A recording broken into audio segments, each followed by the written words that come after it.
So here we have the Mercedes-Benz E250 Cabriolet on a 63 plate. I'm going to start off by showing you around the outside of the car, and then we'll hop in and run through some controls on the inside of it. From the outside, of course, you can see it's a two-door convertible with alloy wheels. We're going to start off inside the boot area of it first of all. As we approach the back of the car, you can see we have reversing sensors, and given that it's a convertible, a decent amount of boot space that goes a long way back. Okay, so we're just going to work our way back around to the front of the car, and then we'll hop in, and as I said, we'll run through some controls from there. But now that we've done a full circle of it, you can see it's a great looking car, and it's in fantastic condition the whole way around as well. Just briefly before we climb in, I think it's well worth seeing the interior from this exterior point of view. There's plenty to run through on the dashboard, so let's hop in and we'll do that right now. Okay, now that we're inside the car, we're going to start with the dials. On the left-hand side, we have the fuel gauge and coolant temperature gauge, the speedometer in the centre, and the rev counter over on the right-hand side. Also in the centre, you can see the total miles of this car. They're 69,126.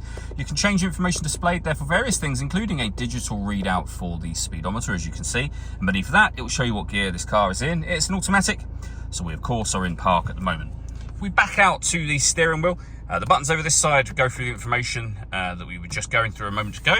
We have stereo controls and phone controls on the right-hand side, and then over into the centre, the main screen for the car. So we're on our audio menu there at the moment. You can see that we've got lots of ways to listen to the radio, first of all. But if you want to listen to your own music, you can do so by, again, many ways, including Bluetooth audio. So once you pair up your phone, you can make and receive phone calls, of course, but you can also stream your music wirelessly as well. All of the movement that I'm making on the screen at the moment, including to get the satellite navigation menu up there, is being done using this dial just here. You can use that for everything that you just saw me doing, but if you wish to, there are physical buttons on here for radio, CD player, for example, sat nav, your phone. You've got your main volume for the stereo there as well. CD player's just here, as you can see. We have a heated driver's seat with 3 different heat settings, and the same for the passenger side.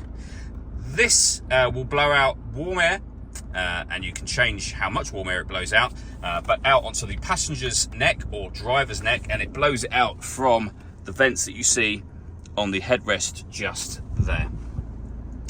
Below that, we then have the climate control, so you can adjust the driver and passenger temperature.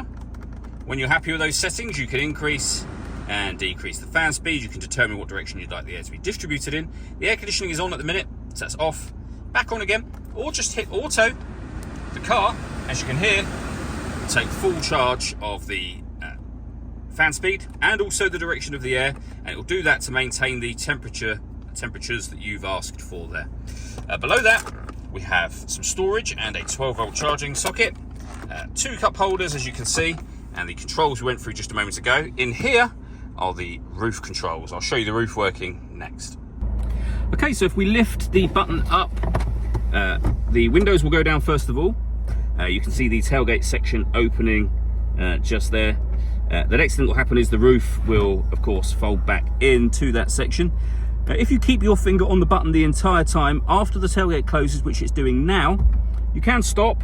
But if you want the windows up, as I say, keep your finger on that button and you'll see all 4 windows will go back up again. All that leaves me to say is thank you for taking the time to watch this video. If you'd like to come and see the car for yourself and have a test drive, please feel free to give us a call here at West Horsley Motors. We'd love to hear from you soon.